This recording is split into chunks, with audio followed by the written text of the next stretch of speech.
بالکل اسی طرح غیب کی دنیا سے مختلف چینل ایک سسٹم کے تحت زمین پر ڈسپلے ہو رہے ہیں، اور یہی وجہ ہے کہ ایک موچی ہی بننا پسند کرتا، یہی وجہ ہے ایک جمع دار بن کر ہی خوش ہوتا ہے، یہی وجہ ہے کہ ایک سرمایہ دار ہی بن کر خوش ہوتا ہے، یہی وجہ ہے کہ ایک آدمی ظلم و تعدی کو ہی اپنی زندگی کا نصب العین قرار دیتا ہے، اور یہی وجہ ہے کہ دوسرا آدمی تخریب کو پسند نہیں کرتا، تعمیر کو پسند کرتا۔ اس میں بھی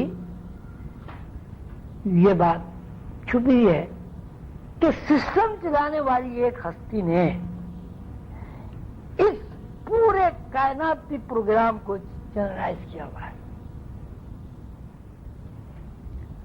یہی فرق ہے دنیاوی علوم میں اور باطنی علوم۔ دنیاوی علوم والے جانتے بوجھتے خام خواہ ضد کرتے ہیں اس بات پر کہ غیب کی کوئی حیثیت نہیں ہے، حالانکہ اگر ان سے یہ پوچھا جائے بھائی غیب کی اگر حیثیت نہیں تو تم پیدا ہونے سے پہلے کہاں تھے؟ اگر غیب کی کوئی حیثیت نہیں ہے تو تم مرنے کے بعد کہاں چلے جاتے؟ اگر کوئی غیب کی حیثیت نہیں ہے تو یہ تمہیں خیالات جو آ رہے ہیں یہ کہاں سے آ رہے ہیں؟ اس کا جواب ان کے پاس کچھ نہیں ہے۔ کیوں نہیں ہے؟ اس لیے نہیں ہے کہ انہوں نے حقیقت کی طرف کبھی توجہ نہیں کی۔ اب یہ بالکل ایک بات ہے کہ آپ حقیقت کی طرف توجہ کریں نہ کریں، اللہ تعالیٰ نے جن چیزوں میں جو وصف منتقل کر دیا ہے، جب اس وصف کو تلاش کیا جاتا ہے تو وہ وصف خود مظاہرہ بن جاتے ہیں کوشش اور جدوجہد کے بعد۔ اور کیا ہے بھائی؟ کچھ ہو گیا اور کوئی بھی کچھ؟ بس باقی وہی ہو گیا، قلندہ شعور ہماری رہنمائی کرتا ہے کہ ہم کائناتی تخلیقی فارمولے کے تحت اپنے اندر ہر قسم کی غیر مرئی صلاحیتوں کو اپنے ارادے اور اختیار سے متحرک کر سکتے ہیں۔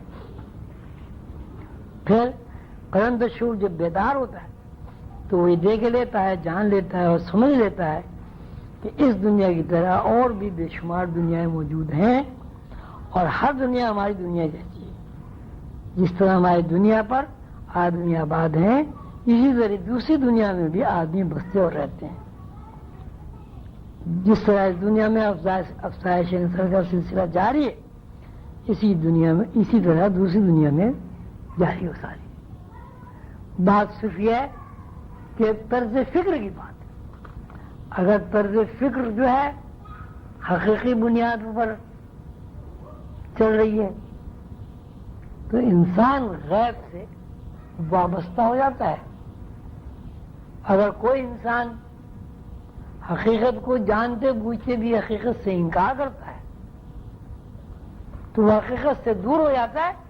اس کی ساری ایجادات، اس کے سارے کارنامے اس کو مالی منفعت تو پہنچا سکتے ہیں، لیکن اس کے اندر سے شکوک و شبہات ختم نہیں ہو سکتے، اور وہ کبھی یقین کی دنیا سے آشنا نہیں ہو سکتے۔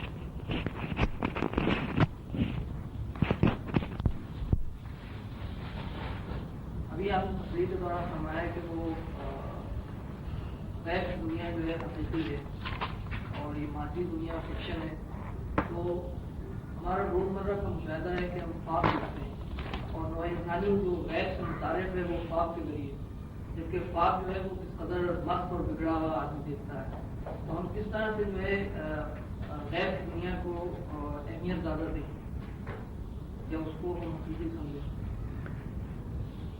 دیکھیے، آدمی ایسا نہیں ہے کہ خواب کے بارے میں یہ تصور ہے کہ وہ مست دیکھتا ہے، یہ صحیح دیکھتا ہے، وہ اس دنیا کو بھی مست دیکھتا ہے اور صحیح دیکھتا ہے۔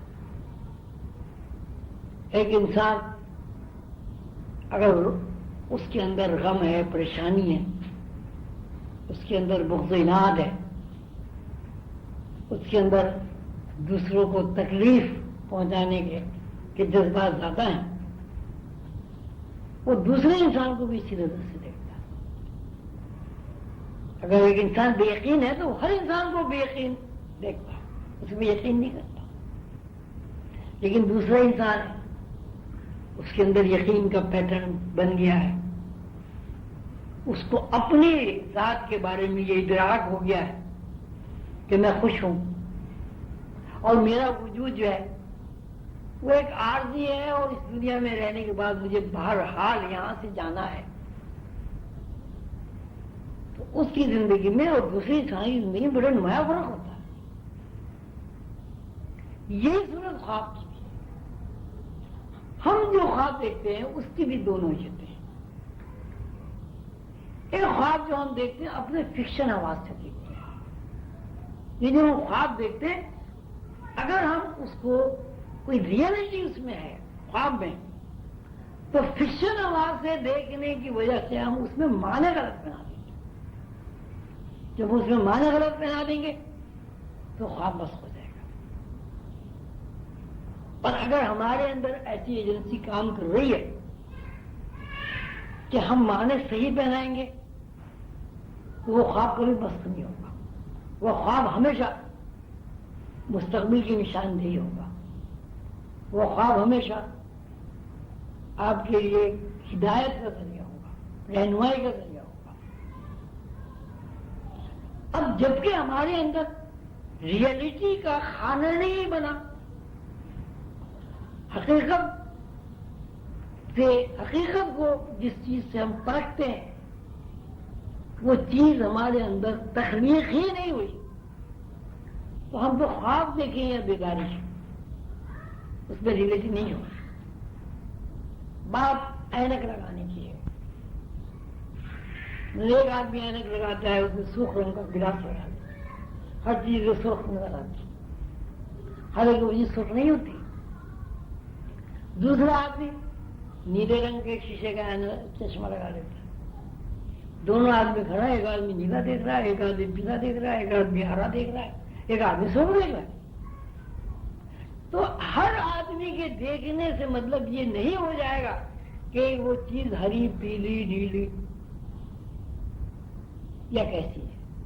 وہ چیز جو اپنی اس کی جو اپنی حیثیت ہے وہ اپنی حیثیت بڑی میں کثافت ہوگی. اس کو دیکھنے کے بعد اکثر یہ ہوتا ہے کچھ بھی نہیں, خیال ہے, ایسے ہی ہے, کوئی فائدہ نہیں ہے. لیکن جو لوگ ریاضت سے, مجاہدے سے, مراقبوں سے, مشقوں سے اپنی ذہنی صلاحیت کو سیکل کر لیتے ہیں, ان کے خواب ان کے لیے رہنمائی بن جاتے ہیں, ان کے خواب ان کے لیے بشارت ہوتے ہیں. وہ خواب میں مستقبل کے اشارے دیکھتے ہیں, سنتے ہیں, سمجھتے ہیں اور لوگوں کو مشورے دیتے ہیں. تو خواب اس لیے مست ہو جاتے ہیں کہ دیکھنے والی ایجنسی جو ہے انسان کے اندر مست ہے, اور وہ اس لیے مست ہے کہ وہ ریئلٹی سے واقف نہیں. اور پچھلے سبق میں جن 4 نورانی نہروں کا تذکرہ ہوا تھا, وہ تذکرہ اصل میں ورکشاپ میں بھی اس قسم کا کوئی سوال موجود تھا. تو اس پر صحیح معنوں میں کوئی گفتگو اس وقت بھی نہیں ہو سکی تھی, اور اس وقت یہی طے ہوا تھا کہ یہ کسی وقت بابا جی سے بیٹھ کر اس سلسلے میں ڈسکس کی جائے. میں ہوئی تھی, اس سلسلے میں ذرا اگر آپ وضاحت کرنا. یہ ڈسکس کرو نا, آپس میں ڈسکس کرو, پھر سمجھ میں نہ ہے میرے پاس آ جاؤ. بھائی کیا پتا ان میں سے کوئی آپ کو بتائی دے تو مجھے کیوں تھکاؤ بھائی. اگر کوئی نہیں کوئی بتا سکتا پھر میں سب کو بلا لینا بتا دوں گا, سب کو فائدہ ہو جائے گا. ٹھیک ہے, اور کوئی صاحب, یا میں تھک گیا تھا.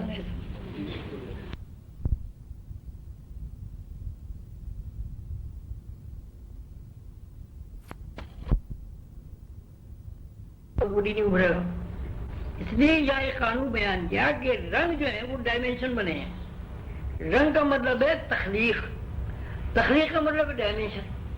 اور وہ ڈائمینشن انسان کے ہوں, بکری کے ہوں, گائے کے ہوں, بھینس کے ہوں, پھول کے ہوں, زمین کے ہوں, چاند, سورج, ستارے, کسی کے بھی ہوں.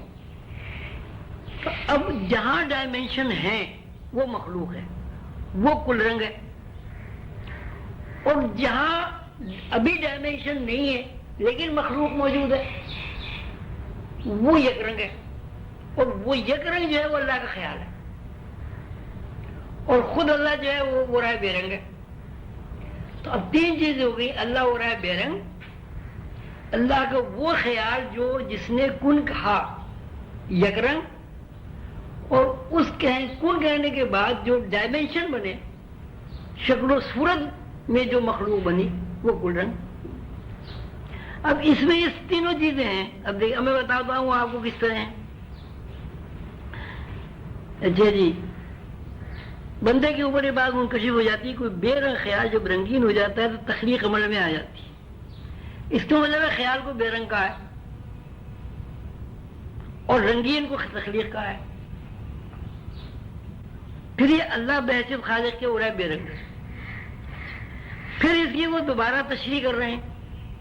اللہ نے جب کائنات کو بنانے کا ارادہ فرمایا تو جو کچھ اللہ کے ذہن میں موجود تھا اس کے ارادے کی اور کہا ہو جا، اور وہ چیز ہوئی، یعنی ورائے بے رنگ سے نزول کر کے اللہ کے خیال نے ایک رنگ اختیار کیا، جس کو سمجھنے کے لیے روحانیت نے بے رنگی کا نام دیا ہے۔ اچھا، بے رنگی کا نام کیوں دیا ہے؟ اس لیے بے رنگی کا نام دیا ہے کہ اس رنگ کا کوئی نام نہیں ہے، کوئی ویکیبلری، ایسی زبان، کوئی لفظ، کوئی ایسا نہیں ہے جس کو بیان کیا جا سکے۔ اب ان کو چونکہ رنگ تو وہ ہے لیکن وہ یک رنگ ایسا رنگ ہے کہ جس کو ہم اپنی زبان میں ہرا، پیلا، کالا نہیں بیان کر سکتے۔ شعوری دائرہ کار سے وہ باہر ہے، شعوری دائرہ کار میں رہتے ہوئے اس رنگ کا ہم کوئی نام رکھ ہی نہیں سکتے، اس لیے اس یک رنگ کو روحانی لوگوں نے کیا بے رنگی کا نام دے دی۔ رنگ تو وہ ہے لیکن بے رنگی ہے، اس کے بارے میں ہم کچھ نہیں کہہ سکتے۔ اسی خیال نے جب مظاہرہ کیا اپنا تو یہ کل رنگ ہو گیا۔ اب چونکہ خیال کا مظاہرہ رنگ ہے تو اب کائنات میں جتنے بھی مظاہرات ہیں سب رنگین ہوں گے۔ کیا اس میں کیا مشکل کام تھا یار؟ مطلب آپ دماغ نہیں استعمال کرتے، بس ایسے اوپر اوپر ہی پڑھتے ہیں۔ یہ اتنی دفعہ پڑھنے کے بعد بھی آپ کی بات سمجھ میں نہیں۔ یہ کوئی بے رنگ خیال جب رنگین ہو جاتا ہے تو تخلیق بن جاتا ہے۔ اللہ وہ رائے بے رنگ ہے، اس کی پھر وہ تشریح کر رہے ہیں، چونکہ وہ خیال اس کو رنگ کو بیان نہیں کیا جا سکتا، اس لیے لوہاری لوگوں نے اس کا نام بے رنگ رکھ دیا۔ تو اب ورائے بے رنگ کل رنگ، تو یہ تین دائرے ہیں، ان تین دائروں میں سے گزر کر کائنات کی تخلیق ہوئی ہے۔ اب کیا کرنا ہے؟ تو میں خیال ہے چھٹی یار، اتنی آسان بات آپ لوگ نہیں، پھر پڑھیں آپ سب لوگ، پھر سمجھ میں آئے گی بات۔